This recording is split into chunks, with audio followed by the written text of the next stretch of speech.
Adina Apartment Hotel Hamburg Speicherstadt, a symphony of disappointment, or how I learned to suffer in 30C with a broken blower. Oh, my darlings, gather round. Let me tell you a tale so tragic, so unjust, it will make your wallet weep and your soul crumble like a stale croissant from their breakfast buffet. It begins, as all great tragedies do, with hope.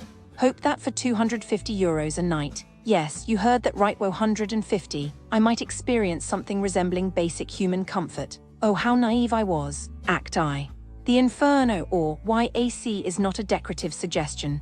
The moment I stepped into my apartment, a generous term for what was essentially a shoebox with delusions of grandeur, the heat hit me like a slap from a disgruntled spa attendant. More on that later.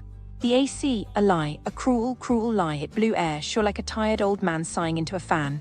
But cold air, no, no, my friends. For 3 days I lived in a 30C sauna, begging the staff, pleading for mercy.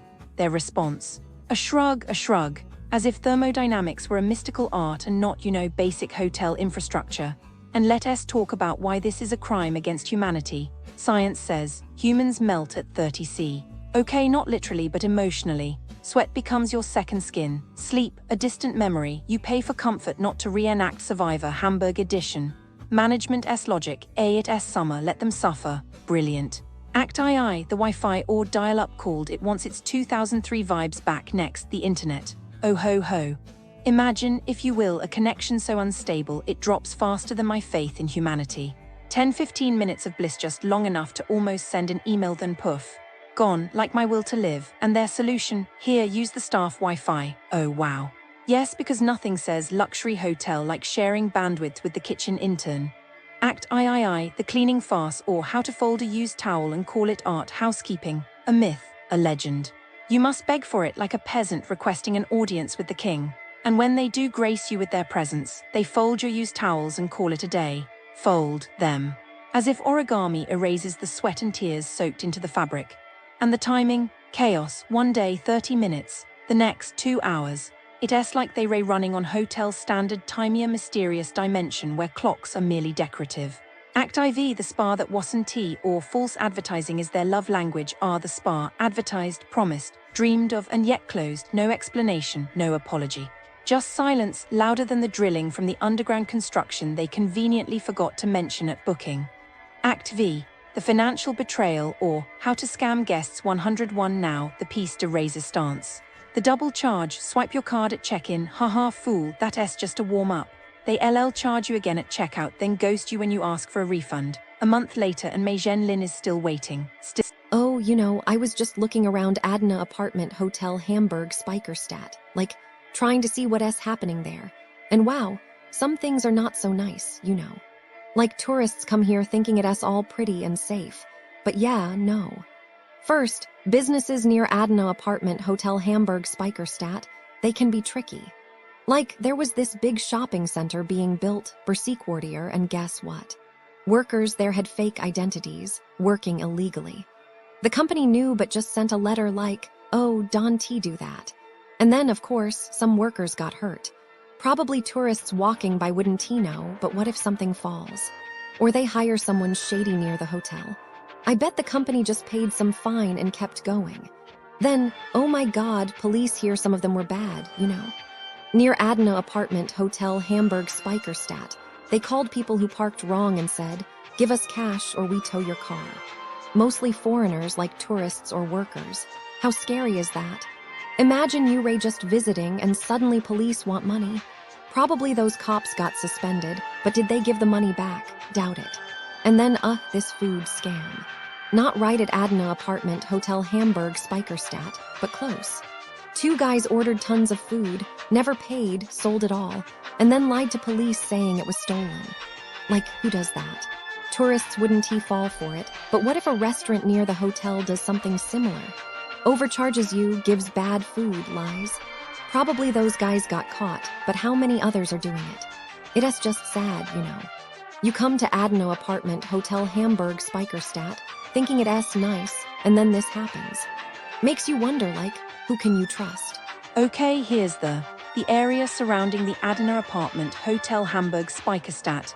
It's a location that, frankly, feels like a carefully constructed illusion. a facade of convenience that quickly unravels upon closer inspection. Allow me to detail what I've observed, a compilation of experiences relayed by those who, like yourselves, sought respite or a simple service nearby. What I'm about to present isn't a collection of isolated incidents, it's a pattern. A deeply unsettling pattern. Let's start with the places people go to spend their money, the shopping and eating areas. These establishments, in general, seem to operate on a principle of maximizing profit while minimizing any semblance of customer consideration. It's a chillingly efficient system, truly. Take, for example, Europa Passage. A grand shopping hall, yes, but according to those who have ventured within, it's a kingdom of frustration. Crowds are a constant, a suffocating presence. Families, apparently, are not welcome. One visitor recounted a horror story of being trapped in the parking garage for over an hour with no assistance. An hour, a precious hour of life simply lost. The restrooms, a joke, apparently. Charged access, long lines, and a lack of basic hygiene. One individual described the toilet situation as being like solving a puzzle nobody asked to solve. Credit cards are often declined. It all feels deliberately obtuse, designed to extract every last euro. You leave feeling not refreshed but actively depleted. And the parking, don't even think about it. The experience seems to inspire a sense of quiet desperation. Truly. Then there's the matter of basic amenities. It's not merely inconvenience, it's a systematic disregard for comfort. I found myself chilled by the reports of inadequate facilities, particularly the single, overpriced restroom. To charge for a basic human need, in this day and age, it's distressing. It's almost as if they are saying, we have you captive, and we will extract value from every possible avenue. I shudder to think of the implications, and the disabled community. Apparently, navigating this space with a disability is an exercise in endless frustration. One traveler with a toilet disability was forced to abandon a shopping trip entirely. The indignity of it all is palpable. Moving beyond the purely commercial, we find establishments that promise relaxation and wellness, but deliver, instead, a carefully curated form of discomfort. Bali Spa Hamburg, for example, presents itself as a haven.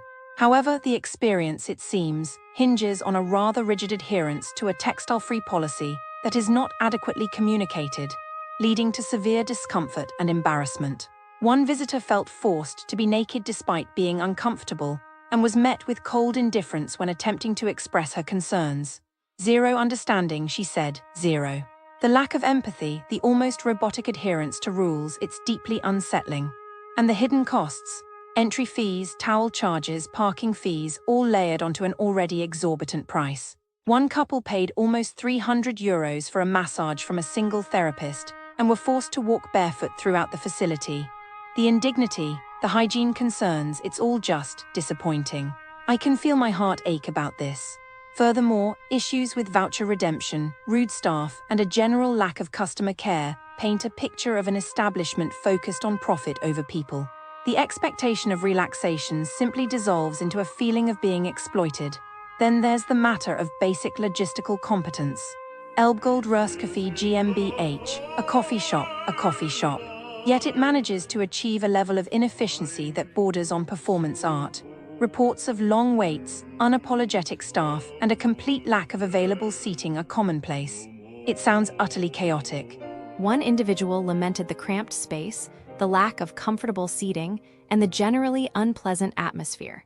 And the prices, an outrageous €2 extra on an already purchased item.